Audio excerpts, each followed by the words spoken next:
नमस्कार। आकाशवाणी जयपुर अजमेर से प्रस्तुत है प्रादेशिक समाचार।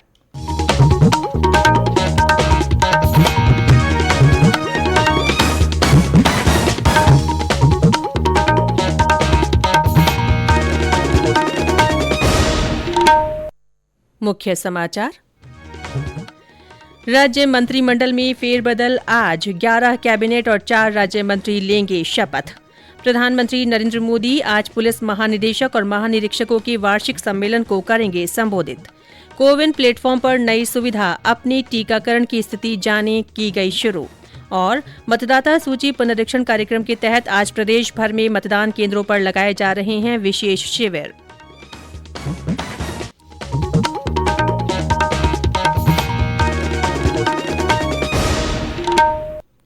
समाचारों के साथ मैं ऋतिका गुप्ता। देश ने कोविड टीकाकरण अभियान के अंतर्गत 116 करोड़ से ज्यादा टीके लगाकर इतिहास रच दिया है। इस महत्वपूर्ण कार्य में योगदान करने वाले चिकित्सकों, नर्सों और अन्य स्वास्थ्य कर्मियों का आकाशवाणी अभिनंदन करता है। इसके साथ ही हम आपको सतर्क भी करना चाहते हैं कि कोविड अभी समाप्त नहीं हुआ है। आप सभी से हमारी अपील है कि जल्द से जल्द दोनों टीके लगवाएं और अन्य लोगों को भी टीके लगवाने के लिए प्रेरित करें। त्योहारों के समय कृपया इन 3 आसान उपायों का पालन अवश्य करें। मास्क लगाएं, 2 गज की सुरक्षित दूरी बनाए रखें, हाथ और चेहरा साफ रखें। और अब समाचार विस्तार से। मुख्यमंत्री अशोक गहलोत आज अपने मंत्रिमंडल में फेरबदल करेंगे। शपथ ग्रहण समारोह शाम 4 बजे राजभवन में आयोजित होगा।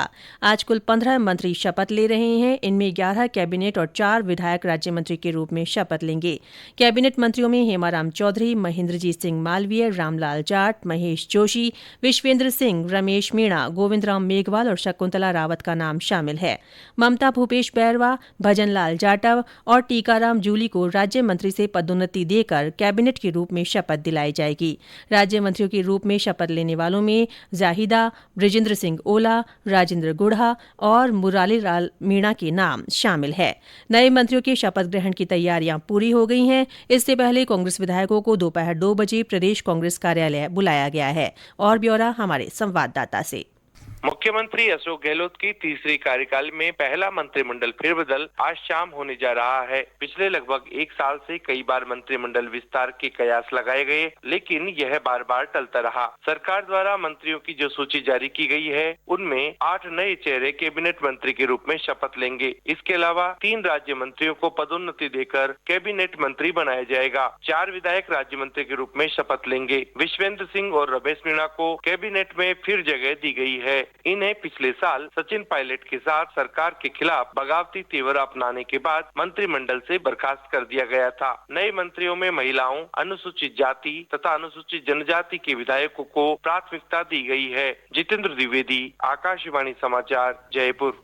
गौरतलब है कि कल शाम मुख्यमंत्री ने राज्यपाल कलराज मिश्र से मुलाकात कर कैबिनेट फेरबदल के बारे में जानकारी दी थी।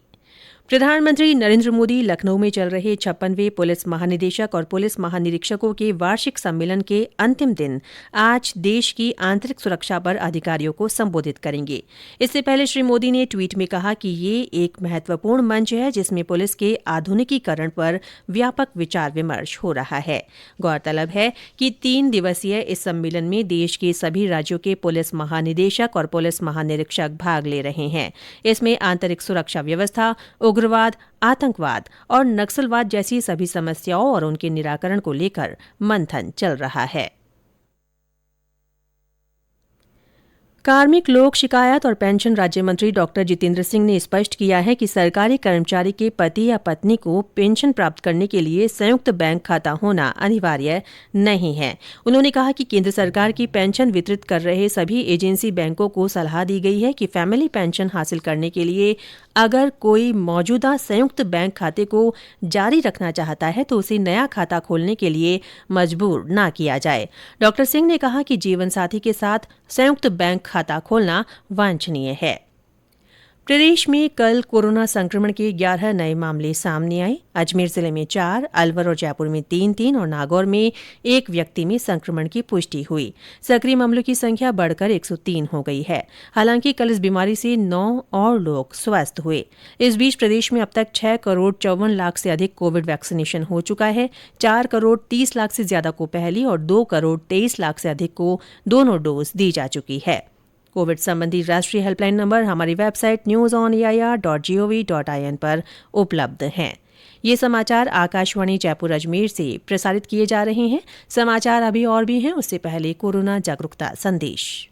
चलो मिलकर एक शुरुआत करें, चलो एक फैसला आज करें, मास्क नहीं तो टोकेंगे, कोरोना को रोकेंगे, चलो एक इरादा करते हैं, चलो खुद से वादा करते हैं, मास्क नहीं तो टोकेंगे, कोरोना को रोकेंगे। प्रादेशिक समाचारों में फिर से आपका स्वागत है।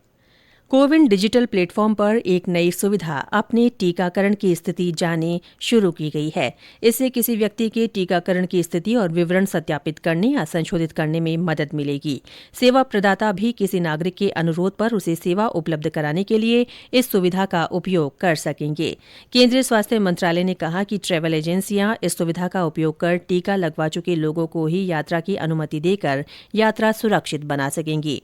नियोक्ता इस सेवा का उपयोग कर्मचारियों के टीकाकरण की स्थिति जानने और कार्यालय तथा कार्यस्थलों में काम दोबारा शुरू करने के लिए कर सकते हैं। और अब आजादी का अमृत महोत्सव से जुड़े समाचार। आजादी का अमृत महोत्सव।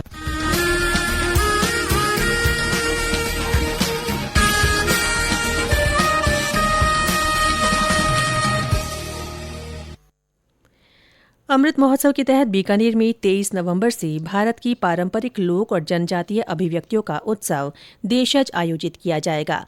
25 नवंबर तक चलने वाले इस उत्सव में 15 राज्यों के 372 कलाकार 26 विधाओं में अपनी प्रस्तुतियां देंगे।